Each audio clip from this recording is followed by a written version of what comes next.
બેનીએ છે ને આ આપણે જંતર મંતરના છોકરા જે ગયા હતા ને જંતર મંતરમાં દિલ્હી, અમે બે છે ને અખંડ દીવા સલુ કર્યા હતા કે છોકરાઓને ન્યાય મળી જાય અને આપણા ભારત દેશની અંદર આટલો ઓહાપો ન ઉપડે અને બાળકોની રક્ષાને લાંબી આયુષ્ય મળે.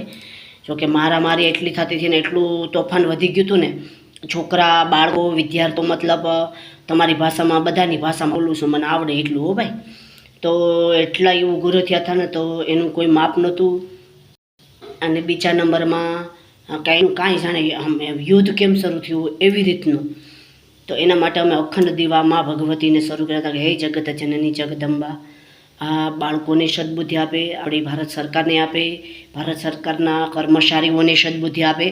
તો મેન મારી બેનપણીએ બે અખંડ દીવા સલુ કર્યા. મારી બેનપણી કહું આપણે પણ આપણા ભારત દેશ માટે કંઈક કરવું પડે ને, આપણે બીજું કાંઈ ન યોગદાન દઈએ તો કાંઈ નહીં, પણ ઘર બેઠા તો અમે બે હજાર રૂપિયાનું ચોખ્ખું ઘી લીધું અને અમે ચોખ્ખા ઘીનો દીવો શરૂ કર્યો. એટલે એટલું ખરું કે શ્રદ્ધા હોય તો શ્રદ્ધામાં કોઈ ફેરફાર ન થાય, એમાં ન્યાય મળે ને મળે. હવે મારી બેનપણી આજે સવારમાં આવી મને કે આપણે ચોખ્ખું ઘી જે લીધું હતું ને કે હજાર રૂપિયાનું બે કિલો એના 1000 રૂપિયા આવવા દો. મેં કીધું કેમ? ભારત દેશ તારો છે ને મારો છે, આપણા બેનો છે ને. તો મને કે એ તો આપણે ખાલી વીડિયા પૂરતી જ છે બેનો ભારત દેશી કે, બાકી તો વ્યવહારે તો કાગડો કાળો હોય કે આ તો તમે કીધું હતું એટલે મેં એક કિલો ઘી લીધું ને દીવા અખંડ ચાલુ રાખ્યા. બોલો હવે એ કિલો ઘી ધરાહડ કિલો ઘીના પૈસા લઈ ગયા. મેં કાંઈ વાંધો ને, આ બધું મારા લેખે લખાય.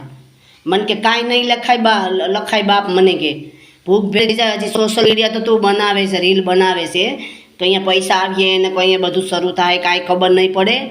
અને હજી કંઈ ખબર નથી કે હજી કાંઈ નક્કી નથી કે ત્યાં સોશિયલ મીડિયામાંથી તારે ઇન્સ્ટાગ્રામમાંથી ને તારે ફેસબુકમાંથી ને યુટ્યુબમાંથી કંઈ પૈસા આવીએ.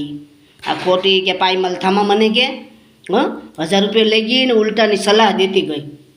અને મારી બેનપણી મને કહે તો વીડિયા પૂરતી જ આપણે બેની દોસ્તી છે, બાકી નથી કે. અને એટલા વિદ્યાર્થીઓને ન્યાય મેળવતો એમાં હું કાંઈ આપણને કોઈ 5000 મોકલ્યા અહીંયા એ કે. અને આ હું વીડિયા કેરમાં કે ને વીડિયામાં પાયમાલ થઈ જાય મને કે બાપ. અને બધાની સેવા ને બધાની દયા ખામાં તું અહીંયા બેઠી તને કોઈને નથી ખબર કે ત્યાં અહીંયા મહેનતા માનીથી ને તારા અખંડ દીવા સાથ થાય કે. અને વીડિયા તારા લાઈક કે સબસ્ક્રાઈબ કે કોઈ નથી કરતા કે, કોકસ કરે કે ને જોઈ છે ને તારે વ્યૂઝ બીસ કંઈ નથી આવે, સબસ્ક્રાઈબ પણ નથી આવતું તારે એટલું ખાઈ કે. ને તું પાયમલ ઘેર બેઠી થઈ જાય બધા માટે તું બળતરા કરે મને કે, ને તું ખોટી બળતરાની કરી રહેવા દે કે. આટલી સલાહ આપી એને મને, એટલી સલાહ આપી, એનું કોઈ માપ નહીં. એ મને કીધું તું કાંઈ બોલા નહીં. મેં કહું બોલા જેવું જ નથી કાંઈ, બોલું હું. તું એક તો પહેલાં પૈસા લઈ ગઈ ઘીના, બીજા નંબરમાં ઉપર પડતું એની સલાહ આપીને જાસ. તો મને લાગે કે હું ડાય કે તું ડાય, મને કાંઈ સમજાતું નથી. મને કે તું બોલ ક્યાંક, હવે જે બોલવું તે બોલ. મેં તો મારે બોલવું થી તો હું બોલી નાખી. મેં કીધું એક કામ કર, વિદ્યાર્થીઓ ગયા હતા એને ખબર હતી કે આપણને ન્યાય મળશે કે નહીં મળે. આપણી ભારત સરકારને ખબર હતી કે આ બાળકો વિદ્યાર્થીઓ એટલા કોપાયમાન થાય એમ. આપણે પહેલાં સાહેબને સસ્પેન્ડ કરી દીધા ને ઓલા શું કહેવાય રિઝાઇન આપી દીધું એને જી સાહેબે. એને ખબર હતી કે કાલે મારે રિઝાઇન આપવું પડીએ. હું રિઝાઇન કે શું કહેવાય કે હા ઓલું ઇસ્તફા આપી દીધો. હા એમાં સમજી જાજો તમે. તો એ ખબર હતી એને. કાલની કોઈને ખબર છે, કાલે હું સોશિયલ મીડિયામાં આખા વિશ્વમાં ફેમસ હોય થઈ જાઉં એ કોઈને ખબર છે કે ન થાવ એ કોઈને ખબર છે? કાલની કોઈને ખબર નથી. આપણે અખંડ દીવા કર્યા, આપણે ખબર હતી કે આપણે અખંડ દીવા કરવા પડશે. આપણે તો હમણાં વરસાદનું ગીત ગાઈશું આંબાલાલ ને કંબાલાલનું. આપણે એ આવું બધું અગાહી કરે છે, આપણે છેતતું રહેવું પડે. હવે આપણે એ કાંઈ ખબર હતી કે આ આપણે ઘી વેસાતો લેવું પડશે, ઘી બાળવું પડશે, દીવા બાળવા પડશે, અખંડ દીવા કરવા પડશે. આટલી આપણે શ્રદ્ધાથી આપણે મા ભગવતીને સ્મરણ કરવું પડશે.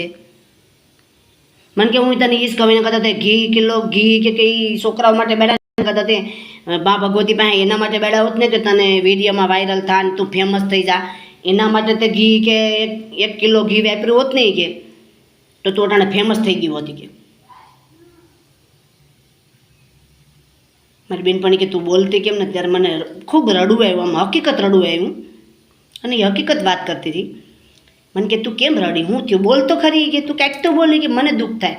તું મારી ફ્રેન્ડ છે પણ એટલે હું તને કહું છું કે તું હજી સમજી જા મને કે વિડીયો બંધ કરી દે કે આ કોઈ તને લાઈક સબસ્ક્રાઈબ નથી કરતા, નથી યુટ્યુબરવાળા કોઈ તને ફોન કરતા, નથી સોશિયલ મીડિયાવાળા, નથી તને ફેસબુકવાળા, તને નથી ઇન્સ્ટાગ્રામવાળા, કોઈ નથી તને કરતા.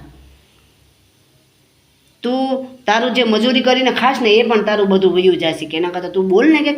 મેં કે હું કાંઈ નથી બોલતી. મને દુઃખ એ વાતનું છે કે મેં ભગવાન પાસે હંમેશા મારા આખા ભારત દેશ માટે માગ્યું છે. લોકો માગે કે ન માગે કાંઈ મને એનો અફસોસ નથી, પણ તું મારી અરે રહેવાવાળી આટલો બધો સ્વાર્થ તને.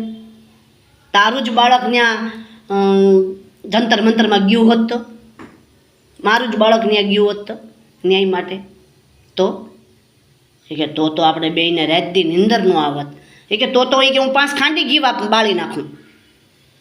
મેં કીધું આનો મને દુઃખ છે કે તું સ્વાર્થ માટે જીવે છે અને હું નિસ્વાર્થ ભાવે જીવું છું. અને મને વિશ્વાસ છે મારી ભગવતી ઉપર એક દિવસ મારું નામ રોશન થશે. સોશિયલ મીડિયામાં, ઇન્સ્ટાગ્રામમાં, ફેસબુકમાં, યુટ્યુબમાં બધા લોકો મને મળવા આવશે.